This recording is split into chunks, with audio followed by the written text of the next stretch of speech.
Čau, mani sauc Kristaps, un šodien metināsim pečku.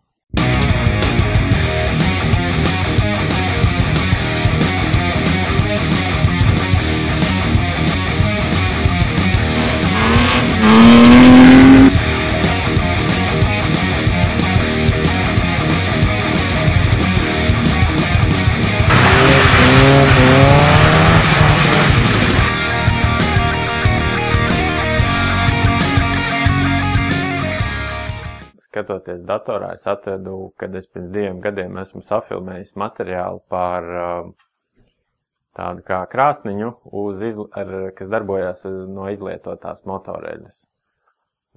Un tagad viņu mēģināšu salikt kopā un kaut ko, tur kad es filmēju, neko nestāstīju, un domāju, pa virsu kaut ko pastāstīšu visu, ko es tur daru. Tā, kur ir rasējums, pēc kur es taisīju. Atradu kaut kur Krievu internetā, ir arī citādas versijas, bet es izmantoju šito kā pamatu, jo tur tas diametrs sakrita ar gāzes, cik tur 50 vai 40 litrīgā gāzes balona izmēru. Tā, bet te būtu ļoti uzmanīgam jābūt, lai neuzspridzinātu sevi.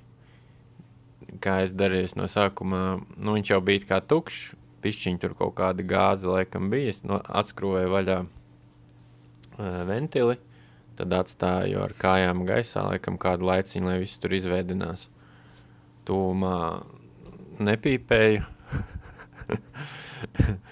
Jā, pēc tam izskrūvēju pašu ventili ārā no balona.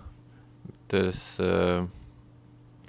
bija diezgan viegli izskrūvējās, nebija nekas traks.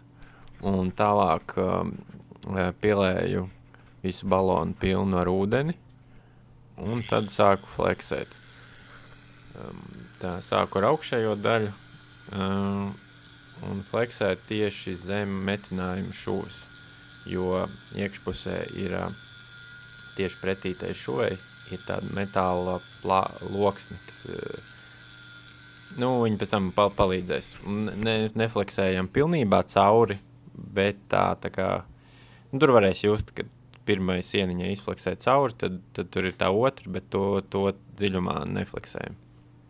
Tālāk es zāģēju apakšējo daļu nost balonam, kas arī pēc tam tai pečkai būs tā kā eļas rezervuārs, kur tiks liet iekšā eļa. Tā kā iekšējā stīpiņa ir atstāta, to apakšu, ko mēs nozāģējām, un tā apakšu un augšu tagad ideāli sajiet kopā.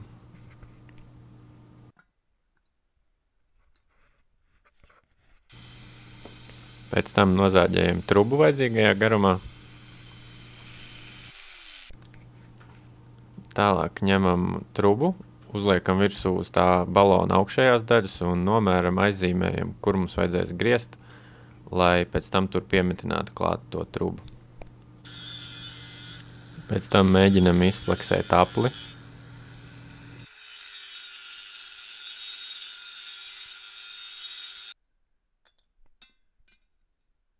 Te es piemēru, viss sanācis perfekti.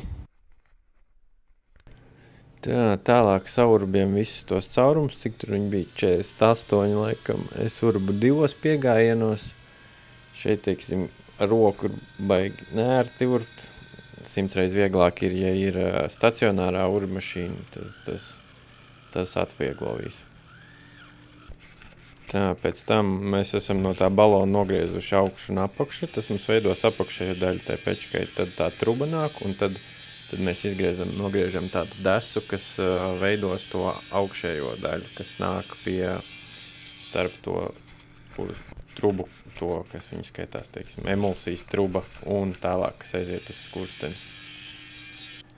Tālāk es atzīmēju uz metāla loksnes, cik daudz man no viņas būs jāfleksē nost. Šitā vieta sanāk būs viss karstākā. Tā kā te var izvēlēties visbiezāko metālu, kas ir, jo tur būs vislielākā temperatūra. Tādus vākus mums vajadzēs 2 gabalus. Te jau redzēt, kur es esmu atzīmējis. Un katram no tiem vākiem vajadzēs trubas caurumu trubai. Apakšējai daļai viņš būs pa centru un augšējai daļai viņš būs nobīdīts. Tā, te jau es esmu izfleksējis caurumu priekš ieliešanas. Tur es izmantoju kaut kādu stupicis gultnim ārējo čaulu.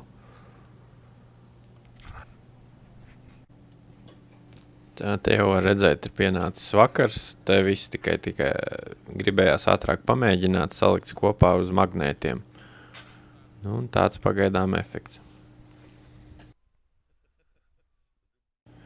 Tā, tagad jau otrā diena, principā, kas palicis ir metināšanas darbi. Ar ko es te sāku? Sāku es ar to, ka to gultņu čaulu iemetinu iekšā tajā vāciņā, kas būs eļas ieliešanas atvere. Tālāk, ko es te taisu, tas ir vāciņš tai ieliešanai, kas arī būs pie reizes tā kā drosele, ar kuru varēs regulēt, cik daudz gaiss pienāk, un līdz ar to, cik jaudīgi tā pečka degs. Tā, pēc tam es te piemetinu skrūvi, kas būs tā kā eņģe tam te vāciņam.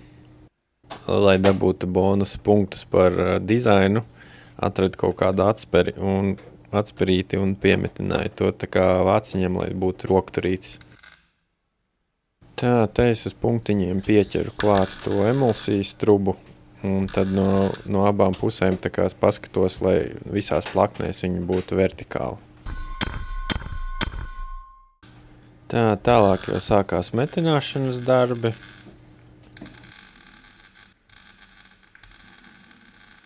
Te var iečakot manas šuves.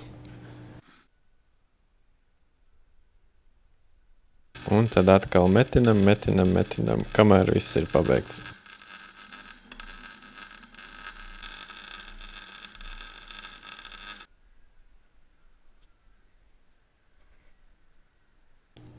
Tā izskatās gala rezultāts, kad viss ir sametināts kopā. Ja grib redzēt to pečku darbībā, un kurus pastāst arī, kā to lietoju, skaties to otrajā daļā. Tas šodienai būs viss. Ja ir kādi jautājumi, droši jautājiet, mēģināšu atbildēt. Uz drīz tikšanos!